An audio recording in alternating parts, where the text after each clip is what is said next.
پدر از دنیا گذشت. صاحب یک فرزندی 3 ساله بود. مادر تربیت فرزند را به عهده گرفت. بسیاری خواستگاریش می آمدند، چون که بسیار زنی با اخلاق و زیبا بود. اما مادر باشد نمیخواست ازدواج کند به خاطر تربیت فرزندش. فرزند به وای رسید و جوان شد. مادر دائم او را نصیحت میکرد، میگفت پسر جانم، نمازهایت را بخوان، با خداوند نزدیک باش. لیکن پسر باشد با سخنهای مادر گوش نمیکرد و دائم مشغول اینترنت بود. حتی با همراه مادر خود نمی نشست. روز مادرش وارد حجره شد و سرزنشش کرد. گفت گویا که من در این خانه وجود نداشته باشم و اهمیت برایم نمیدهی و نه از حالم میپرسی. به سبب همین کامپیوتر لعنتی حتی فرضهای خداوندی را به جا نمی آوری. اما فرزند باشد مسخره کرده جواب گفت پروا مکنید مادر، برای شما هم یک جهاز کامپیوتر میخرم. از سحر تا بیگاه در نزدش میشینید، هیچگاه خسته نمیشوید.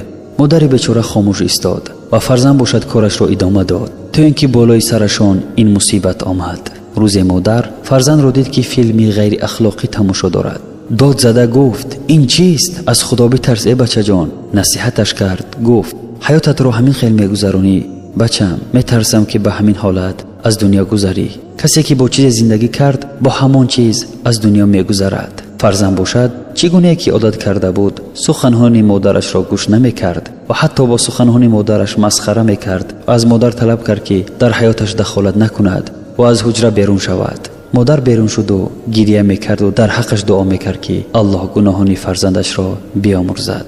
2 روز نگذشته بدبختی رخ داد. مادر بیچاره با برادرش که امام خطیب بود تماس گرفت و میگفت برادر تیز بیایید، دچار مصیبتی شدم.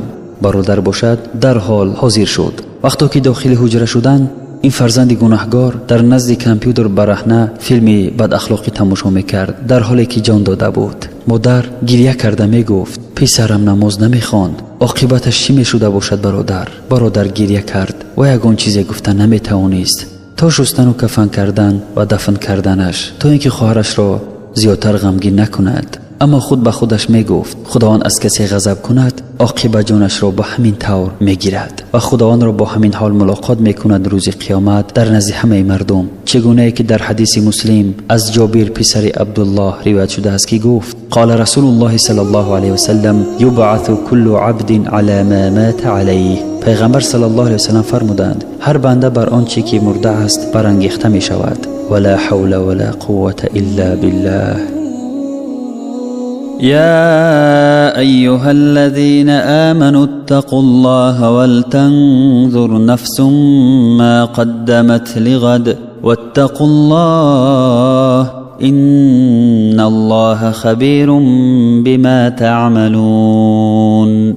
ای مؤمنان از خدا بترسید و هر شخص باید بنگرد که برای فردا یعنی برای روز قیامت چه چیز پیش فرستاده است و از خدا بترسید به درستی که خدا به آنچه میکنید خبردار است. ولا تكونوا كالذين نسوا الله فأنساهم أنفسهم أولئك هم الفاسقون.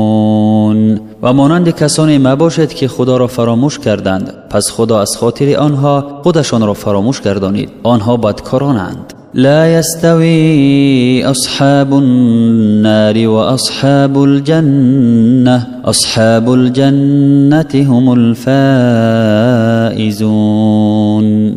اهل دوزخ و اهل بهشت برابر نیستند. اهل بهشت به مطلب رسندگانند.